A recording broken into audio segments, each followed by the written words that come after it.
एक जंगल में कालू और उसकी पत्नी गौरी रहा करते थे। दोनों में बहुत झगड़े हुआ करते थे क्योंकि गौरी को अभी बच्चा नहीं था। चलो चलो जल्दी अपना सामान पैक करो। मैं तुम्हें अपने घर पे दाने खाने के लिए नहीं लाया था। मुझे अंडा चाहिए, अंडा, जो मुझे अभी तक नहीं मिला। नहीं नहीं पति जी, ऐसा ना बोले। मुझे एक पंडित ने कहा है कि मैं बहुत जल्द माँ बनने वाली हूँ। आप थोड़ा सब्र रखें और मुझ पे भरोसा रखें। शादी को इतने साल हो गए। मैंने सोचा था कि बूढ़ा होने से पहले अपने बच्चे को चोरियां करना सिखा दूंगा, पर ये क्या, मुझे तो अभी तक औलाद नहीं हुआ। ऐसे कालू कौआ गौरी को आयो दिन बातें सुनाया करता था क्योंकि गौरी को अभी भी अंडे नहीं हुए थे। गौरी बहुत परेशान थी। परेशान होकर वो अपनी माँ के पास जाती है और माँ को अपनी सारी बातें बताती है। माँ, वो मुझे घर से निकाल देगा। उसने कहा है कि अगर मैं माँ ना बनी तो वो मुझे घर से निकाल देगा। गौरी बेटी, मेरे पास एक उपाय है जिससे वो तुमसे कुछ दिनों तक लड़ाई नहीं करेगा। माँ, जल्दी बताएं, क्या है वो उपाय? जल्दी करें, जल्दी करें। गौरी बेटी, मैं तुम्हें एक प्लास्टिक का अंडा लाके दे देती हूँ। तुम कालू को कहना कि ये अंडा तुमने दिया है, फिर वो तुमसे कुछ दिनों तक लड़ाई नहीं करेगा। माँ, लेकिन उसे पता चल गया कि ये प्लास्टिक का अंडा है तो वो मुझे छोड़ेगा नहीं, मुझे जान से मार देगा। गौरी बेटी, कुछ दिन तो तुम निकाल लो, फिर बाद में देखेंगे कि हम क्या कर सकते हैं। फिर गौरी अपनी माँ से प्लास्टिक का अंडा लेकर वो अपने घर चली जाती है। कालू कौवा घर से बाहर था, इसीलिए गौरी अपने उस अंडे को अपने घोंसले में रख लेती है। फिर थोड़ी देर के बाद कालू कौवा घर वापस आता है। पति जी, बहुत देर कर दी आज आपने आने में। मैं कब से इंतजार कर रही थी। देखें, मैंने अंडे दिए हैं। मैं ना कहती थी कि मैं एक दिन जरूर माँ बनूंगी। यह सुनकर कालू बहुत खुश होता है। मैं पिता बन गया, मैं पिता बन गया, ये बात मैं सभी को बताकर आता हूँ। ऐसे खुशी खुशी कालू वहाँ से चला जाता है। अब कालू कौवा गौरी के लिए हर दिन फल लाया करता था और दाने भी लाया करता था।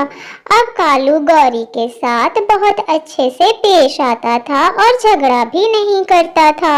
ऐसे ही कुछ दिन सुकून से गुजर जाता है। फिर एक दिन कालू कौवा गौरी से बोलता है, गौरी, अब तो 15 दिन हो गए हैं। हमारे इस अंडे से बच्चा कब तक निकलेगा?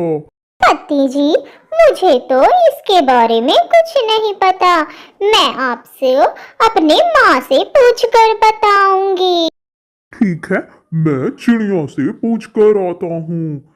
यह कहकर कालू कौवा चिड़िया के पास चला जाता है। चिड़िया, मुझे एक बात तो बताओ। मेरी पत्नी ने एक अंडा दिया है, 15 दिन हो गए हैं, लेकिन अभी तक बच्चा बाहर नहीं आया। क्या तुम्हें मालूम है कि कौवे के अंडे में से उसके बच्चे कितने दिन में निकलते हैं? कालू भैया, 15 दिन तो बहुत दिन हो गए हैं। कौओं के बच्चे तो 10 दिन में बाहर निकल आते हैं। आप ऐसा करें, अपने अंडे को बुलबुल डॉक्टर के पास दिखा दें। वो बता देगी कि आखिर दिक्कत क्या है। क्या बुलबुल मुझे बता देगी कि अंडा आखिर कब तक निकलेगा? हाँ, बुलबुल डॉक्टर आपको बता देगी कि आखिर आपका अंडा कहीं खराब तो नहीं हो गया है।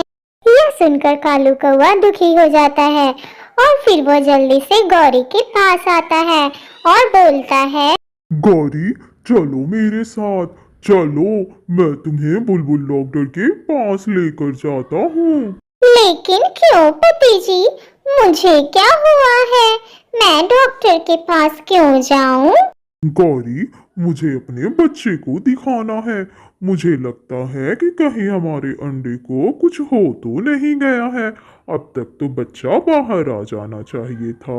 कालू गौरी को बुलबुल डॉक्टर के पास ले आता है। कालू, आप बाहर जाएं, मुझे गौरी से कुछ अकेले में बात करनी है। फिर कालू वहां से चला जाता है। गौरी, ये क्या मजाक है? ये तुम प्लास्टिक के अंडे लेकर तुम हॉस्पिटल क्यों आई हो? हर रोज मुझे मारता था और मुझे पांच पांच बोलकर चिढ़ाता था। फिर मेरी माँ ने मुझे ये उपाय बताया। मैं भी एक माँ हूँ, मैं तुम्हारा दुख अच्छे से समझ सकती हूँ। तुम एक काम करना, पास के जंगल में एक अनाथालय है, वहां से जाकर तुम एक अंडा ले लेना। जिन पंछियों के माँ मर जाते हैं या फिर ज्यादा अंडे हो जाते हैं, वो वहां जाके डोनेट कर देते हैं। आपका बहुत बहुत शुक्रिया। मैं आज ही जाकर वहां से अंडे लेकर आती हूँ। गौरी, आखिर क्या बताया बुलबुल ने? हमारा अंडा ठीक तो है ना? पति जी, हमारा अंडा बिल्कुल स्वस्थ है। कुछ ही दिनों में बच्चा बाहर आ जाएगा। यह सुनकर कालू बहुत खुश हो जाता है। फिर वह जंगल में भोजन के लिए चला जाता है। कालू के जाते ही गौरी भी जंगल में चली जाती है और वहां के अनाथालय में पहुंचती है। तो आपको अंडा चाहिए। पहले आप अपना एड्रेस मुझे लिखवा दें। आप प्लीज मुझे एक अंडा दे दे। मैं माँ नहीं बन सकती हूँ। मैं उस अंडे का बहुत ख्याल रखूंगी। पहाड़ों वाला जंगल, गली नंबर 00, पेड़ नंबर 00। ठीक है, ले जाएं ये अंडा और इसका ख्याल रखिएगा। इसकी माँ एक तूफान में मर गई थी। आप बिल्कुल मत चिंता करें। आपने मुझ पे बहुत बड़ा एहसान किया है। मैं इस अंडे का अपने बच्चे की तरह ख्याल रखूंगी। पति जी, देखें, हमारा बच्चा अंडे से बाहर निकल गया है। अब आप बाप बन गए हैं। कालू कौवा खुशी के मारे नाचने और झूमने लगता है। आखिर मैं बाप बन गया। मैं अपने बच्चे को चोरियां करना सिखाऊंगा। मम्मा, मैं चोरियां नहीं करूंगा। मैं एक ईमानदार पंछी बनूंगा। यह सुनकर कालू सोच में पड़ जाता है, लेकिन वह बहुत खुश था। मेरे बच्चे, हम तुमसे बहुत प्यार करते हैं। तुम हमारी इकलौती औलाद हो। तुम्हें जो मन में आए वो करना। तुम एक ईमानदार